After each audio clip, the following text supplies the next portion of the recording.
Hello everyone. So welcome back to the latest lecture session. So we have in the last lecture session we were done discussing the aspects related to aqueous complexes, right, and the relevant applications. So we are going to move on to the next logical aspect, which is going to be precipitation and dissolution, right. I mean, let's just take a moment to understand what it is we are talking about.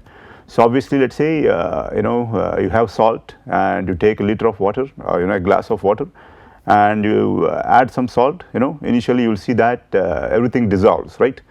But if you keep adding or increasing the amount of salt added to that glass of water, I'm sure that at certain after certain level of or addition of this salt, you are going to start seeing that there is no more, the salt doesn't dissolve anymore. Whatever you put in starts precipitating out at the bottom of your particular container, right.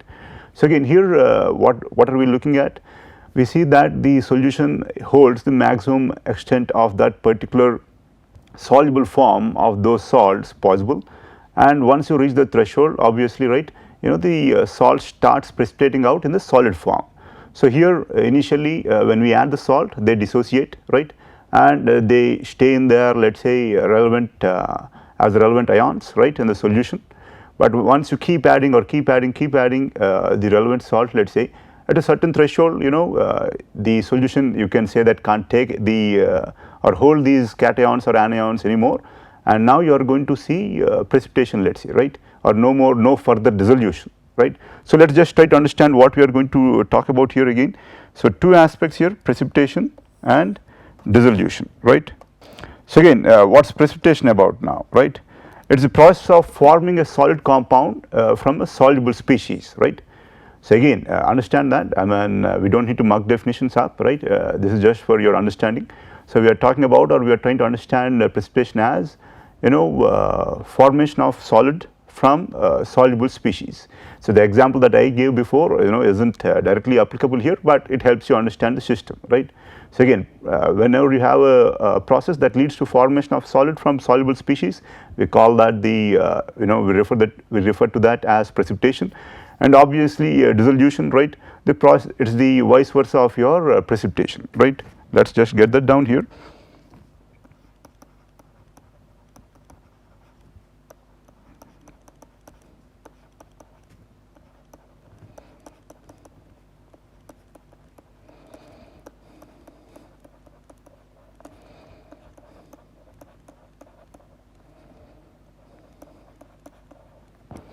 And obviously what is dissolution about? It's the inverse of this, more or less, right. So what is this going to be equal to now, or equivalent to the process of forming dissolved species or compounds from your solid here, right. Again, I mean, I guess that's pretty self-explanatory, right. Once you look at the term dissolution. So in one case you have solid being formed from your dissolved compounds, and the other the vice versa, more or less your dissolved compounds forming process of forming dissolved compounds from the solid, right. The solid forms the dissolved compounds in dissolution, yes. So again, let's move on. Obviously we are going to discuss this in relevant detail over the next couple of classes or sessions, pardon me, right. So first we need to understand why is it that I am concerned with it, right. So let's look at the applications here.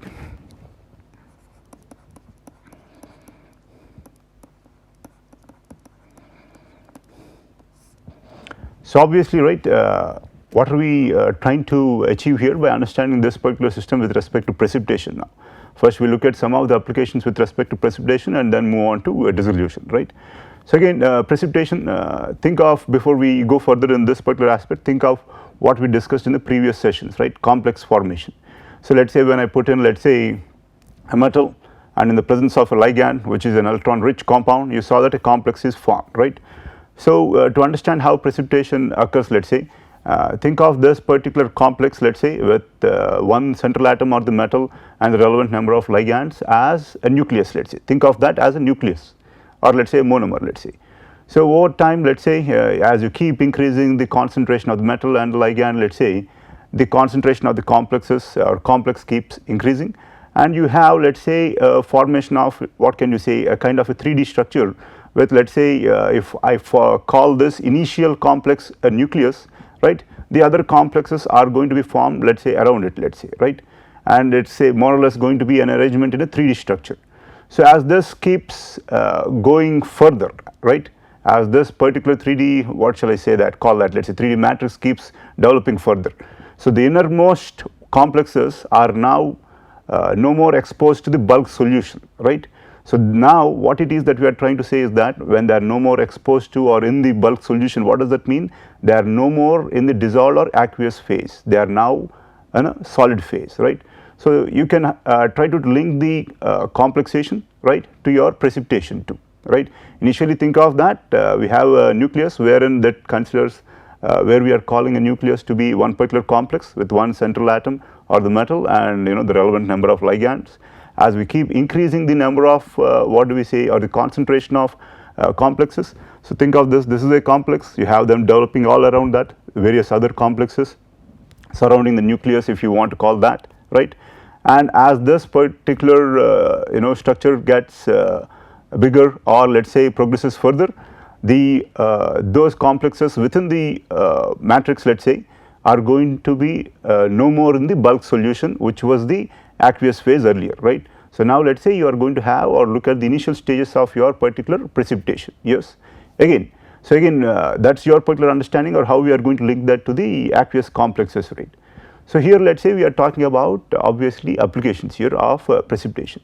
So why I linked that to aqueous complexes is whenever we looked at aqueous complexes, we always looked at metals, right.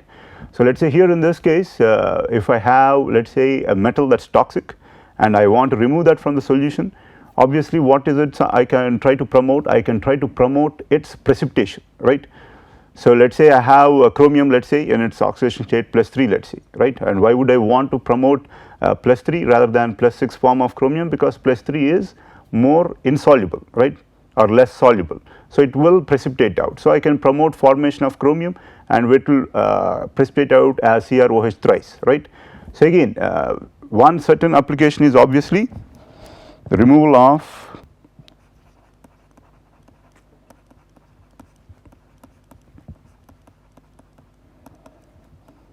toxic metals, right, and examples as we just talked about, CrOH thrice. So I am going to use this particular subscript, right, to indicate that it's a solid, right. Lead 2, let's say PbCO3 if I want to remove lead, right, and also let's say if I want to remove mercury, right. And if people can remember that we looked at an example where we looked at complexes of mercury and sulfide, right. So now obviously here we see that mercury and sulfide, right, the complex, it's a natural progression to the precipitation of mercury here, right. So again keep that in mind that precipitation is one of the most widely used methods obviously for precipitating out or removing the toxic metals from your particular solution. So obviously what do you need to add? You need to add the relevant concentrations of your ligand, right. So the ligand, if it's OH minus, obviously what does that mean? It means changing or varying the pH, right. So that's obviously remarkably relevant in this particular case, but in general CrOH thrice precipitates out at most pH, but let's say for example it's PbCO3, let's say, right, and what is the role of pH here? So now we need to dig back into our acid base relevant knowledge here, right. So as you know, right, CO3 2 minus can also exist as HCO3 minus and H2CO3, right. So obviously for Pb 2 plus and CO3 2 minus, right, in general we write this as the dissolution reaction, right. For this particular reaction from right to left to proceed, you need to have relevant high concentrations of CO3 2 minus, right. So obviously when will CO3 2 minus exist in solution at relatively high concentrations? Only when the pH is relatively high, right. Otherwise if it's at neutral pH or in that particular range, as you know HCO3 minus is going to be predominant and thus you are not going to have relatively high concentrations of the relevant compound, which is CO3 2 minus. So again as we keep progressing further, you need to understand that each and every aspect that we have discussed earlier work in conjunction as an acid base, aqueous complex and precipitation. As in, let's say if somebody asks you what's the concentration of lead, let's say, you can't just look at this particular equation now, and let's say I can have the equilibrium constant for this particular equation, and that's going to be equal to activity of lead, right, and activity of CO3 2 minus, and activity of solid, which is equal to 1, because activity of solid, pure solid, is 1, right. Again, I can't just directly calculate it from here. Why is that? Because you know that it can again form complexes, right. So it's going to be linked to those particular aspects too, right. Pb2 plus can form complexes too, yes. Again, so keep in mind that they are in equilibrium, or it's a fine balance between all the three aspects that we have discussed thus far. So again, we are just trying to look at those particular aspects and how acid base relevant chemical processes are relevant here, PbCO3 and so on. So let's move on. What else can we look at, let's say? So another aspect that people obviously look at, or I'm sure everyone came across, is removal of hardness, right. So your groundwater, at least in around here in Roorkee, is remarkably hard. As in, what do you mean by hard? You have these bivalent cations, right, Ca2 plus and Mg2 plus. So how do I remove them now, right? So here we have hardness removal. There are different methods, but almost all of them, what is the principle here? It's precipitation, and precipitation in the form of CaCO3 solid and MgOH twice solid, right. So again, as you see, calcium carbonate, it can precipitate out. So again, what's the requirement here? Obviously you need to keep the pH high. Why is that? Because if you don't keep the pH high enough, CO3 2 minus would exist as HCO3 minus, I guess, right. So CaCO3 again, and the relevant acid base process, and again MgOH twice, again depends upon pH, as you can see. The higher the pH, the greater the concentration of OH minus, thus the greater the tendency to form the solid, right. So think of this again, what we just mentioned here. So let's say MgOH twice, the solid is going to be in equilibrium in your solution with a certain concentration of Mg2 plus and a certain concentration of OH minus, right. So as I keep increasing, let's say this particular system is at equilibrium right now, right. If it's at equilibrium, right, and I keep increasing this particular variable, or the concentration of OH minus, what happens now? So it's no more at equilibrium, right. The equilibrium has shifted now, and so again the system wants to what do we say, reach equilibrium, yes. So what's going to happen again? The reaction from right to left, right, it's again based on the Le Chatelier's principle, yes. That Mg2 plus would again what do we say, react here with, what is it now, 2 moles of OH minus, and then precipitate out in the form of MgOH twice, right. So again, that's the key here. Obviously if you want to promote precipitation, you want to increase the concentration of the relevant ligand, which in this case is OH minus, right. So what else now? We looked at removal of toxic metals, widely used, hardness removal, widely used. So I guess people also look at it for phosphorus removal.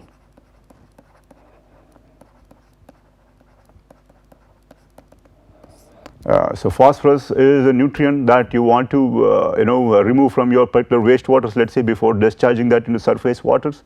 Why is that? Let's say excessive availability of this particular nutrient along with nitrogen, let's say, can lead to an algal bloom, right, and that can lead to eutrophication, right, and the relevant effects, and I'm not going to go into that obviously. So there are biological processes that can assist in removal of your particular phosphorus, but obviously we can again we have chemical process too, whereby you can precipitate out phosphorus, right, and some of the forms in which we can precipitate them out are CaHPO4 solid, LPO4 solid, and FePO4 solid. So here more or less what is the PO4? PO4 3 minus, right. So it's more or less a ligand, right. Here you want to remove the ligand, right, unlike removing the metal earlier, here you want to remove the ligand. So what do you need to add now? You need to add an electron poor compound or electron deficient compound, right. So what is it that we are adding? We are either adding calcium, aluminum, or ferric, right. So that's what we are doing in this particular case again. So again, this is obviously linked to your aqueous complex based chemical process, and again the next further or next logical step, which would be your precipitation. So the next aspect we are going to move on is we also need to, let's say, people look at iron and manganese removal.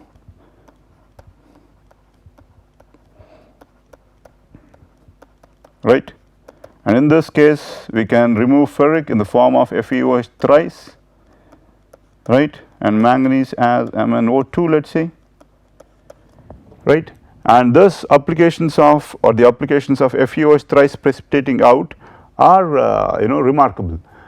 So think of where is it that we come across applying this particular principle of precipitation of ferric hydroxide now, right. So people might remember that you would come across ferric at least in your water treatment or sometimes in wastewater as being used for coagulation, right, or a coagulant, right. So again here if you remember, I guess one of our initial what do we say examples we looked at was where we had a CTP, right. If people remember that at one of the first classes, I believe, or the second class of this particular course, we talked about CTP personal, and he was adding a source of Fe2 plus, right, Fe2 plus as his coagulant, and his reasoning being that it's in general cheaper, and he didn't believe that there is great deal of difference in the mechanism with respect to either addition of Fe2 plus and its action as a coagulant, or Fe3 plus and the relevant actions as a coagulant though, right. But here let us say in general in that particular case, keep in mind that these are industrial wastewaters, right. So and Fe3 plus, let us say, right. So we are just going to discuss this particular case, right, and where let us say the removal of Fe3 plus in the form of, or precipitation of Fe3 plus in the form of FeOH thrice, right, is going to play a relevant or important role here, right. So keep in mind that we have Fe2 plus, right, and we looked at it, looked at the complexes formed at different pH, if you remember in one of our a couple of sessions ago, pH 3, 7 and 11, and we saw that Fe2 plus stays as Fe2 plus at pH 3 and pH 7, and only at relatively high pH does it start forming Fe and OH complexes, right.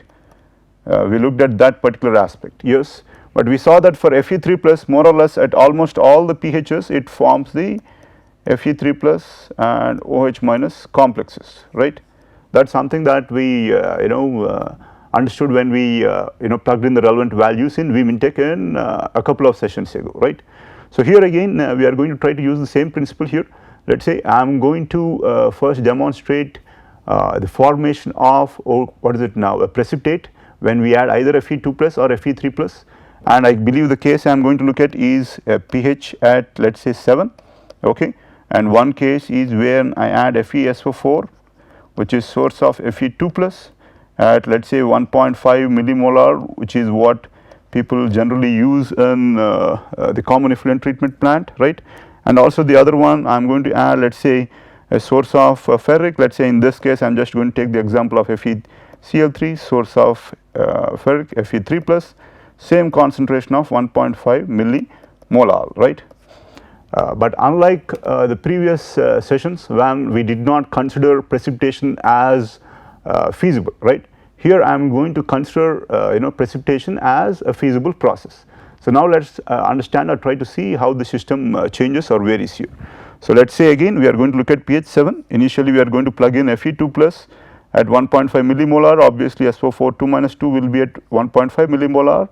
So in the second case I am going to plug in at pH 7 FeCl3 with Fe3 plus at 1.5 millimolar, so the Cl total will be 3 times 1.5, so 4.5 millimolar, I guess, right.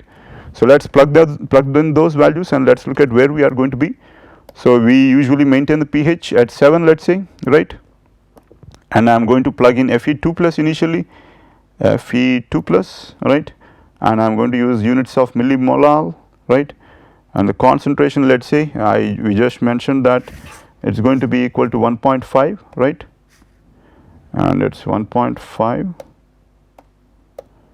right, and I am going to add that to the list, and now SO4 2 minus at the same concentration because I am putting in Fe2 plus in the form of FeSO4, and where is that?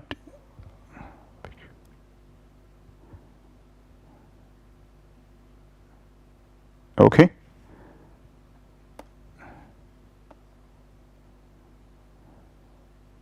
Is that the only case or do we have anything else? S2 minus SO4,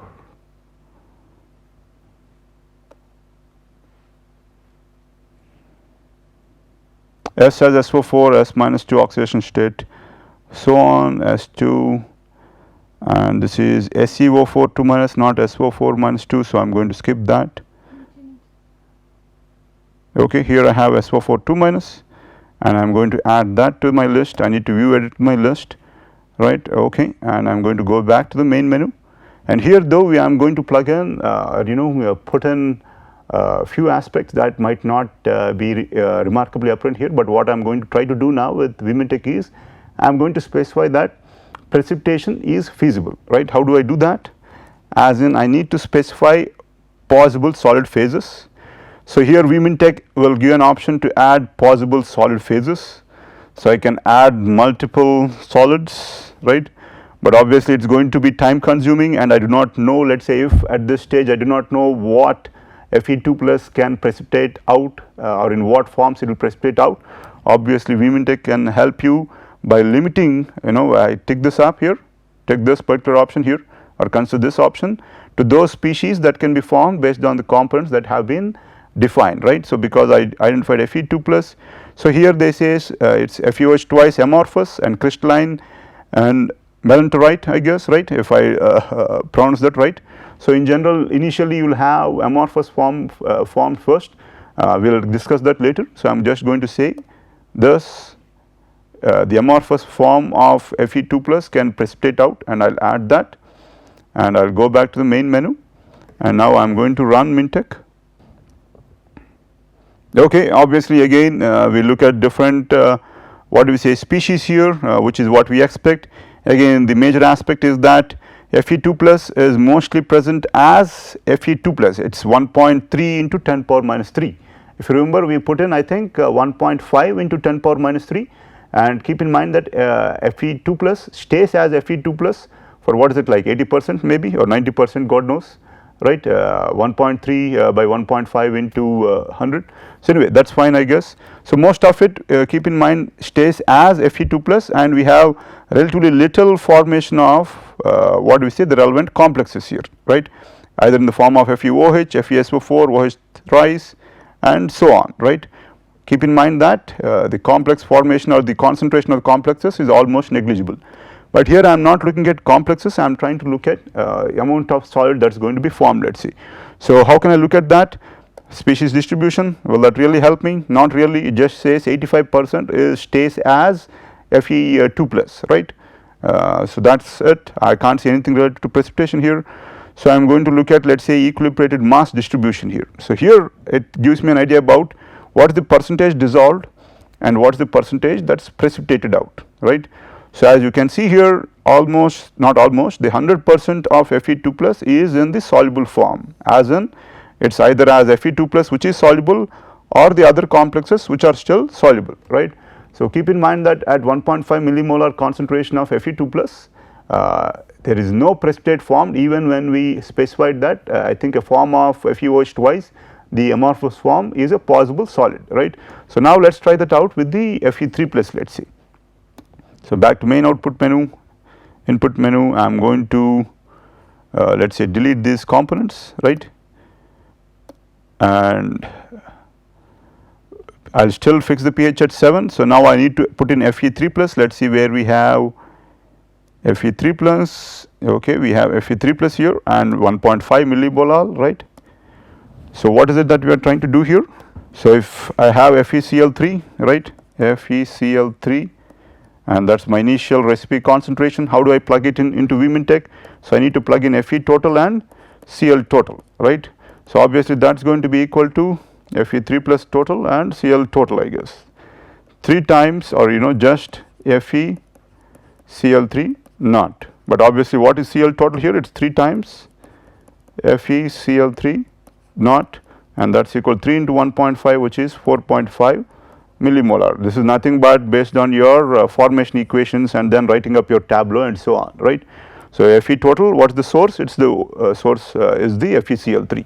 So I need to plug in Fe total 3 plus as 1.5 millimolar and Cl total as 4.5 millimolar, right.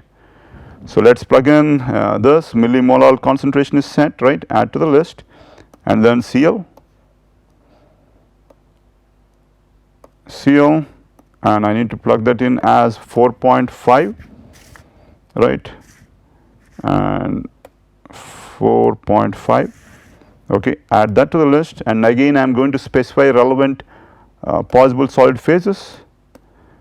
Right here again, because I limited it to those species that can be formed, I can get what do we say, screened forms of Fe3 plus that can precipitate out.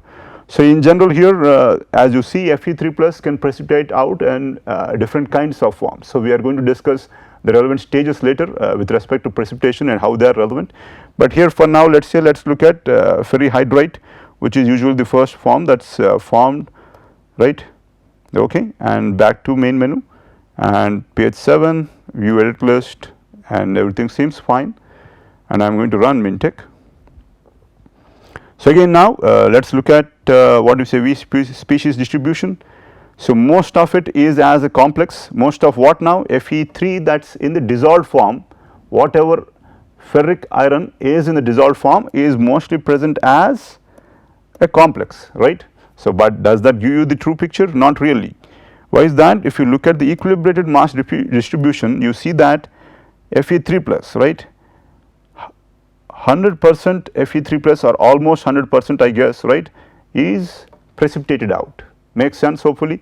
So only a very little form or little amount is in the dissolved form. What is that now? That's 2.9 into 10 power minus 10, and keep in mind that we put in Fe initially at 1.5 into 10 power minus 3. So almost 7 orders of magnitude difference, or 10 power 7 times lesser, is in the form of what do you say, a dissolved form, and that is why almost all of it, right, which this particular Mintech is considering as 100% has precipitated out. And in which form has it precipitated out? In the form of that ferrihydrite that we just discussed. So again let's come back to what it is that we are discussing, right. So let's move on to our particular system here. Okay, so let's see why is this relevant now. So keep in mind that earlier the what do we say, the CTP personnel was putting in or plugging in Fe2 plus, right, and we see that with Fe2 plus, right, most of it would stay as Fe2 plus, right, 85%, and almost all, not almost, 100% is soluble. Let me write it down here, Fe2 plus and Fe3 plus, 100% is soluble, and 85% of that particular soluble species are present as Fe2 plus, right. But with Fe3 plus we see that almost all of it, 100% has precipitated out, right, at pH what is it now, 7 anyway, which is more or less within the ballpark of the pH that the people at the CTP try to maintain, right.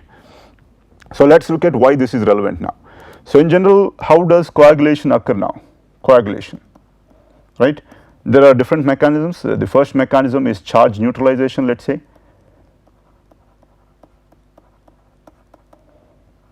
right. Again that's self-explanatory I guess. Charge neutralization as in your suspended particles or colloids, people presume that they have a negative charge, right, that's a good enough presumption actually, right, and even in the industrial wastewaters people presume that. Again I am saying people presume that, but it can vary. There are sometimes cases when you have the colloids with a net positive charge rather than net negative charge. Anyway, charge neutralization as in you add the counter charge. So if the colloids are negatively charged, right, let us say this is my suspended particle with negatively charged, and right, two negatively charged colloids, repulsion here, right. So that is why I add the coagulant which can neutralize this particular negative charge, right, allowing the particles to form colloids, let us say, right, and that is one particular simplistic way of explaining charge neutralization. So which one would work better in that case if charge neutralization was the principle involved here, Fe2 plus, right. But for industrial wastewaters that is not always the case though. What happens is, you coagulation, you have other mechanisms as in sweep coagulation, right, or sweep flock, let us say, as in the precipitate form from addition of your particular initial coagulant which is Fe3 plus, let us say, forms a kind of a mesh, right, FeOH thrice, let us say, forms a kind of a mesh, and as it settles down, it can capture or encapsulate the relevant suspended particles too. That is one particular case. But more importantly though, we have co-precipitation.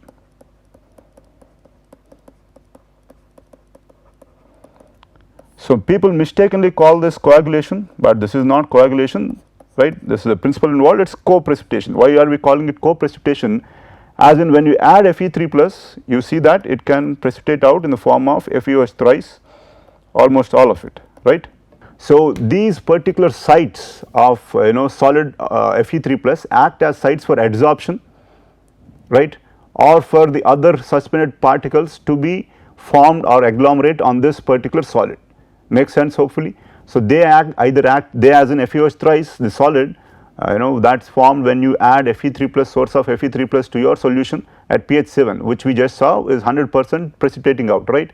It will act as an adsorbent, let us say, right, for the other relevant particles, right. So that is why we call that co-precipitation, let us say. Makes sense hopefully, but people mistakenly call that coagulation. Keep in mind that there are different principles involved here.